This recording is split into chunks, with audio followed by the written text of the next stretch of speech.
کہ جنت جیسی اعلیٰ نعمت اور وہ بلند درجات، اللہ کا قرب، وہ سب کچھ ایسے ہی نہیں مل جاتا۔ اللہ تعالیٰ فرما رہا ہے کہ بغیر محنت کے تم کیسے حاصل کر سکتے ہو، کہ اب تک تم پر وہ مصیبتیں نہیں آئیں جو تم سے پہلے لوگوں پر آئی ہیں، اور تم تو ان سے اعلیٰ ہو، تو تمہیں چاہیے کہ صبر کا اچھا نمونہ پیش کرو اور کسی وصف میں ان سے پیچھے نہ رہو جو گزرے ہوئے لوگ ہیں۔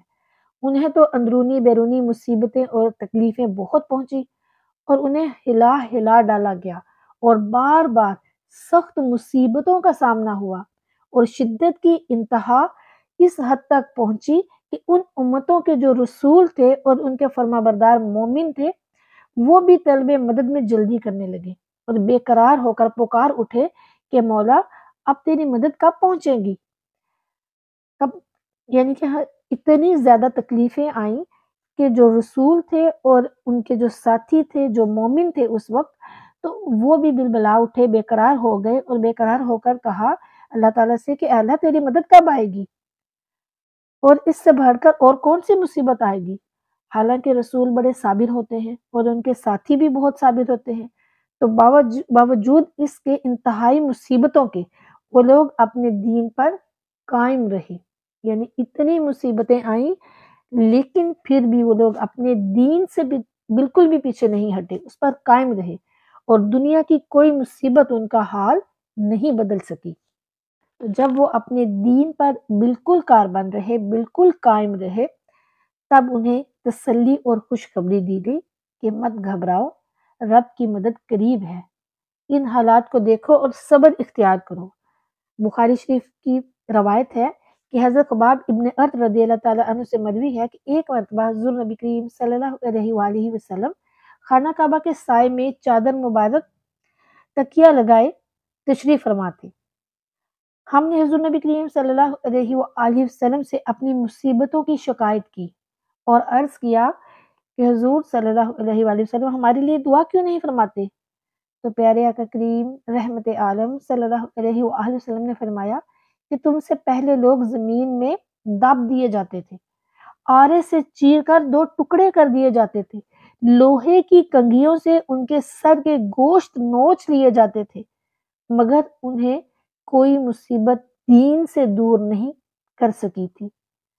قسم رب کی یہ دین پورا ہو کر رہے گا، دنیا میں امن و امان کا دورہ ہوگا کہ ثنا سے حضر موت تک لوگ بے دھڑک جائیں گے، مگر تم جلدی کرتے ہو۔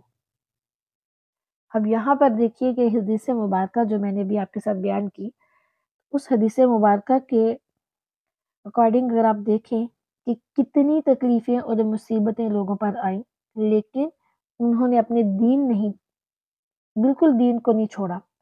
اور آج کل کیا ہو رہا ہے؟ اگر ہم آج کل دیکھیں تو کیا ہو رہا ہے؟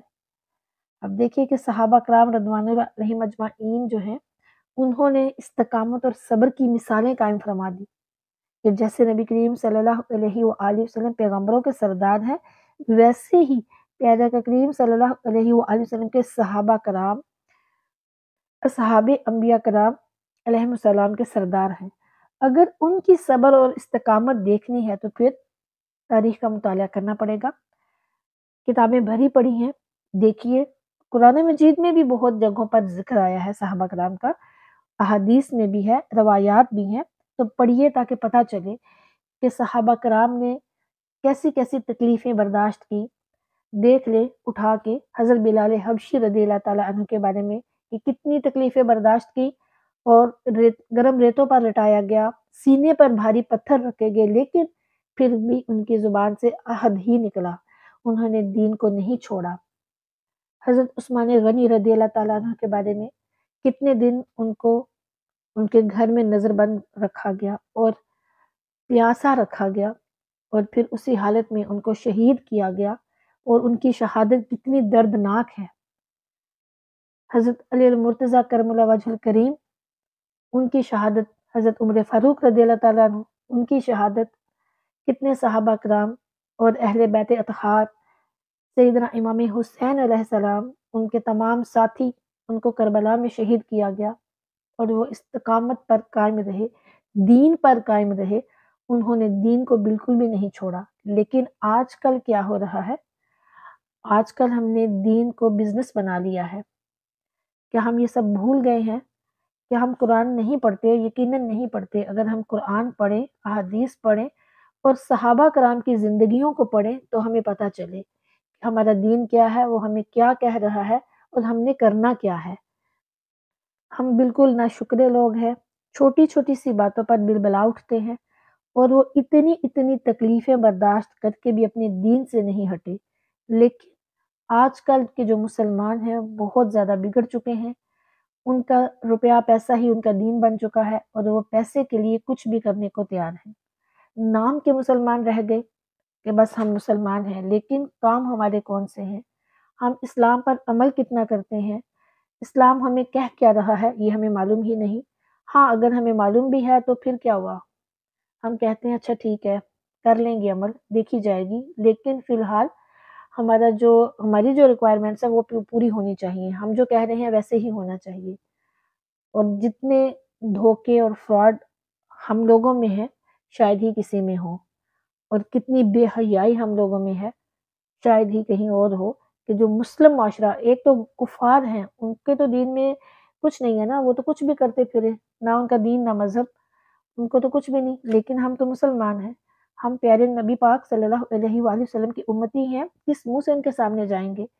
اتنی زیادہ بے حیائی، حد سے زیادہ بے حیائی. اور بے حیائی میں کر کیا رہے ہیں؟ ابھی آپ دیکھ لیجئے یوٹیوب پر یا ٹک ٹاک پر، ہر جگہ پر ہر لوگ کیا کر رہے ہیں؟ جو باپ ہیں وہ اپنی بیٹیوں کی ویڈیوز بنا رہے ہیں، بھائی اپنی بہنوں کی ویڈیوز بنا رہے ہیں، شوہر اپنی بیویوں کو دکھا رہے ہیں، اور یہ سب لوگ ویڈیوز بنا بنا کے دکھا کے تو پیسہ کما رہے ہیں. حیا کہاں چلا گیا ہے؟ اللہ تعالی ہم سب کو ہدایت عطا فرمائے، آمین ثم آمین. اب دیکھیں کہ اس آیت سے ہمیں کتنا کچھ سمجھنے کو ملا کہ دین پر چلنا اتنا آسان نہیں ہے جتنا آسان ہم لوگوں نے سمجھ لیا ہے. اس پر چلنا، قائم رہنا، عمل کرنا، اس پر بالکل اس پر اس طرح قائم رہنا کہ کچھ بھی ہو جائے ہم دین کو نہیں چھوڑیں گے. لیکن اگر ہم دیکھیں تو ہم ایک آزاد ملک میں رہتے ہیں، ہمیں یہاں پر دین کے معاملے میں کوئی جبر ہی نہیں ہے.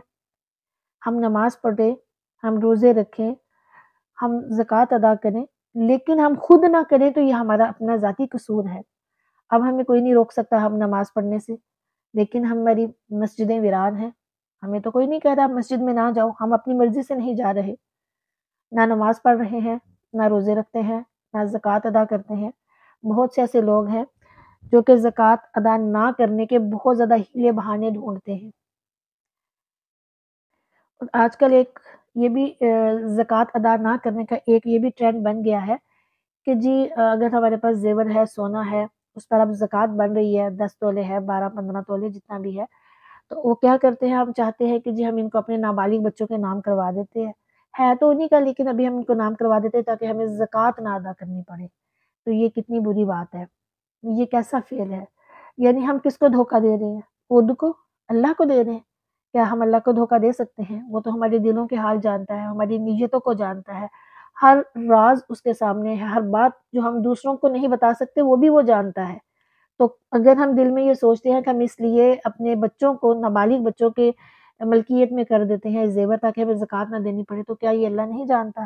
بالکل وہ جانتا ہے. تو سوچے ہم کہاں کھڑے ہیں، ہم کیا کر رہے ہیں.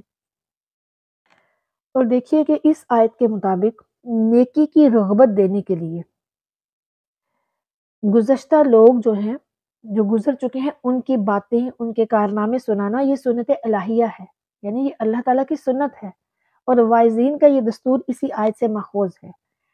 یعنی عبرت حاصل کرنے کے لیے بھی، اور نیکی کی رغبت دلانے کے لیے بھی، دین پر کاربند رہنے کے لیے بھی ہمیں اپنی گزری ہوئی تاریخ کو پڑھنا ہے، صحابہ کرام کے واقعات پڑھنے ہیں، قرآن پاک کے واقعات پڑھنے ہیں، خود بھی اس پر عمل کرنا ہے اور اپنے بچوں کو بھی، ان کو بھی سمجھانا ہے کہ ہمارا دین ہمیں کیا کہہ رہا ہے، تاکہ پتہ چلے کہ ہم سے پہلے والے لوگوں نے کیسے کیسے زندگی گزاری اور کیا کیا ہوا.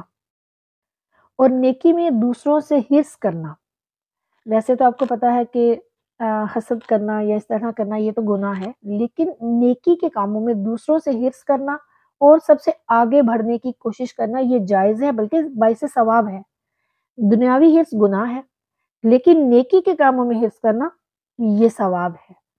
یعنی یوں سمجھ لیجئے کہ جیسے دنیا کی کوئی چیز ہے تو ہم اگر کسی سے حسد کرتے ہیں، ہمیں لالچ ہوتا ہے کہ ہم کسی طریقے سے یہ چیز اس سے چھن جائے، مجھے مل جائے، یا میں اور آگے بڑھوں، اس کے پاس ایک گاڑی ہے، میرے پاس موٹر سائیکل ہے تو میرے پاس بھی گاڑی ہونی چاہیے، اور اس کے لیے میں جائز ناجائز سارے کام کروں کہ بس مجھے گاڑی چاہیے، میرے پاس بھی ہونی چاہیے۔ تو یہ دنیاوی حرص ہے اور یہ گناہ ہے۔ لیکن نیکی جو ہے، اگر آپ دیکھیں کوئی نیکی کر رہا ہے، کسی نے کسی کی مدد کی ہے، اور اب آپ کا دل کرے کہ میرے پاس بھی اتنا ہو کہ میں بھی کسی کی مدد کروں اور بڑھ چڑھ کر کروں، تو یہ نیکی کا جو حرص ہے، اس کی کوشش کرنا، آگے بڑھنا، یہ ثواب ہے۔ تو کوشش کرے کہ نیکی کے کاموں میں حرص کرے، زیادہ سے زیادہ نیکیاں کرنے کی کوشش کریں، لیکن دنیا کے کاموں میں بالکل بھی حرص نہ کریں۔ پھر اس آیت سے ہمیں جو سبق ملا کہ بغیر عمل جنت کی خواہش کرنا یہ حماقت ہے۔ بے شک شفاعت رب کی رحمت حق ہے، مگر شفاعت اور رحمت حاصل کرنے کے لیے بھی تو نیک اعمال ضروری ہے نا۔ کہ اب ہم بالکل بھی اللہ کو بھول جائیں، نبی کریم صلی اللہ علیہ وآلہ وسلم کی ذات مبارکہ ان کو بھول جائیں، تو یہ تو ایک مسلمان کے لیے پاسبل نہیں ہے نا۔ اور عمل تو بہت ضروری ہے، اور ہمارے لیے یہ بھی سبق ہے کہ ہمیں چاہیے کہ جب دینی معاملات ہیں نا، ان میں ہم ہمیشہ اپنے سے اونچے لوگوں کو دیکھیں، جو زیادہ نیکیاں کرتے ہیں، دین کا کام کرتے ہیں، تو ہم سے جو اونچے لوگ ہیں ان کو دیکھیں، تاکہ ہمارے دل میں کوئی ایسی چیز پیدا نہ ہو، کوئی تکبر پیدا نہ ہو۔ اور جو دنیاوی آفات ہیں اس میں اپنے سے کم، جو نیچے لوگ ہیں، کمزور لوگ ہیں، ان کو دیکھے، جو مشکل میں ہیں ان کو دیکھے، اپنی مشکل کو دیکھ کے یہ واویلا نہ مچائے کہ میں بہت تکلیف میں ہوں، میں بہت مشکل میں ہوں۔ اپنے سے زیادہ مشکل لوگوں کی طرف دیکھے کہ وہ کتنی زیادہ تکلیف دہ زندگی گزار رہے ہیں، تاکہ دل میں بے صبری پیدا نہ ہو، دل میں صبر پیدا ہو۔ اور دنیاوی رنج و غم اور پریشانی کا دل پر اثر ہونا یہ خلاف نبوت نہیں، جیسے کہ زہریلی اور نقصان دہ چیزوں کا اثر انبیاء کرام علیہ السلام کے جسم پر ہو سکتا ہے، ایسے ہی یہاں کی پریشانیوں کا اثر ان کے دل پر بھی ہو سکتا ہے۔ ہاں، کوئی پریشانی ان کو اپنی جگہ سے ہٹا نہیں سکتی، اور دنیاوی تکلیفیں اللہ کی ناراضی کی علامت نہیں ہے۔ ایسے ہی یہاں کے جو آرام ہے وہ رضا الہی کی دلیل نہیں ہے۔ بہت مرتبہ اللہ تعالیٰ اپنے پیاروں کو غم اور دشمنوں کو راحتیں دیتا ہے۔ اکثر ایسے ہوتا ہے نا، جو جتنا اللہ کے نزدیک ہوتا ہے اس کو اتنی زیادہ تکلیفیں آتی ہیں، اور جو جتنا دور ہوتا ہے وہ اتنی زیادہ اچھی زندگی گزار رہا ہوتا ہے، اور اس کو دیکھ کے ہمارے دل میں، اور بعض لوگ، اکثر ہمارے لوگ جو ہے نا، یہ ہمارے یہاں پہ یہ ٹرینڈ ہی ہے کہ جیسے کوئی تکلیف میں ہے، نماز پڑھ رہا ہے یا کچھ ایسا کر رہا ہے، لیکن مسلسل اس پہ آزمائشیں آ رہی ہیں، تو دیکھنے والے لوگ کہتے پتہ نہیں اس نے کون سے گناہ کیے ہیں، پتہ نہیں یہ کیا ہے جو اس پہ اتنی تکلیفیں آ رہی ہیں، اللہ پتہ نہیں اس سے کتنا ناراض ہے۔ حالانکہ ایسا نہیں ہے، اللہ تعالیٰ کا وہ کتنا پیارا ہے یہ آپ کو کیا پتا۔ اور جو دشمن ہوتے ہیں ان کو اکثر گناہ گاروں کو راحتیں مل رہی ہوتی ہیں، تو کہہ رہے دیکھو اس پر اللہ کا کتنا کرم ہے۔ حالانکہ دونوں آزمائش میں ہیں، یعنی جس کو تکلیفیں مل رہی ہیں، غم مل رہی ہے، وہ بھی آزمائش میں ہے، اور جس کو راحتیں مل رہی ہیں وہ بھی آزمائش میں ہے۔ اب اللہ تعالیٰ دونوں کو ہی آزما رہا ہے کہ وہ تکلیف میں رہ کر میرا کتنا شکر ادا کر رہا ہے، اور وہ راحت میں رہ کے میرا کتنا شکر ادا کر رہا ہے۔ یہ دونوں کی آزمائش چل رہی ہوتی ہے، اور اس میں وہی کامیاب ہوتا ہے جو اللہ کا شکر ادا کرتا ہے۔ اللہ تعالیٰ سے دعا ہے کہ وہ ہمیں آزمائشوں والی زندگی سے بچائے، ہمیں عافیت والی زندگی عطا فرمائے، دنیا میں بھی عافیت عطا فرمائے اور آخرت میں بھی عافیت عطا فرمائے، آمین۔ اچھا، یہ تکلیفوں وغیرہ یا آزمائشوں وغیرہ کی بات سن کے دل میں یہ کبھی نہ آنا چاہیے، یہ بھی بات سمجھ لیجئے کہ اب ہم آزمائشیں اللہ سے مانگیں، نہیں، بالکل بھی نہیں۔ ہمیشہ اللہ تعالیٰ سے عافیت کا سوال کریں، اللہ تعالیٰ سے سکون کا سوال کریں۔ وہ رب رحیم ہے، کریم ہے، وہ جو چاہے کر سکتا ہے، سب کچھ عطا کر سکتا ہے۔ اب صوفیہ کرام اس آیت کی تفسیر میں کیا فرماتے ہیں؟ فرماتے ہیں کہ اے راہ محبت کے مسافروں، کیا تم یہ خیال کیے ہوئے ہو کہ دیدار یار کی جنت میں بغیر مشقت کے داخل ہو جاؤ اور تمہیں پچھلوں کسی دشواریاں درپیش نہ آئے، یہ کبھی خیال نہ کرنا۔ پچھلے مسافروں کو ترک دنیا، ترک وطن، فقیری مسکینی کی سخت مشقتیں اور مجاہدہ، ریاضت، مخالفت نفس اور عبادات کی سخت تکلیفیں درپیش آئیں اور ان کو شوق کے محبت سفر کی مصیبتوں سے ہلا ہلا ڈالا گیا تاکہ ان کی استعداد اور قابلیت پوری ظاہر ہو جائے، یہاں تک کہ رہبر اور مسافر دونوں درازی فراق اور مشقت جہاد اور دوری منزل، شوق وصال اور راستے کی دشواری سے گھبرا کر رب سے مدد مانگنے لگے کہ مولا تو ہی ہمیں صبر سے سفر طے کرنے کی توفیق اور مشقتیں برداشت کرنے کی طاقت دے دے۔ جب ان کی مشقتیں انتہا کو پہنچی اور طاقتیں ختم ہوئیں، تب ان کے کان میں غیبی آوازیں آئیں کہ مت گھبراؤ، منزل قریب ہے اور رب کی مدد آنے والی ہے، اور تب ہی آثار جمال ظاہر ہوئے اور حجابات اٹھ گئے۔ جب تم دنیاوی کامیابیاں حاصل کرنے میں بڑی مصیبتیں جھیل جاتے ہو اور معشوق مجازی کے وصال کے لیے ہزاروں مشقتیں برداشت کرتے ہو، تو صوفیہ کرام فرماتے ہیں تو پھر یہ تو اخروی کامیابی ہے اور محبوب حقیقی کا وصال ہے۔ یہاں تو ہر ایرے گرے کا کام نہیں ہے، یہاں تو آزمائشیں ہیں ڈال کر اہل بلایا جاتا ہے۔ اللہ تعالیٰ سے دعا ہے کہ وہ ہمیں ایمان اور ہدایت پر استقامت عطا فرمائے، آمین، اور ہمیں آزمائشوں سے، مشقتوں سے بچا لے۔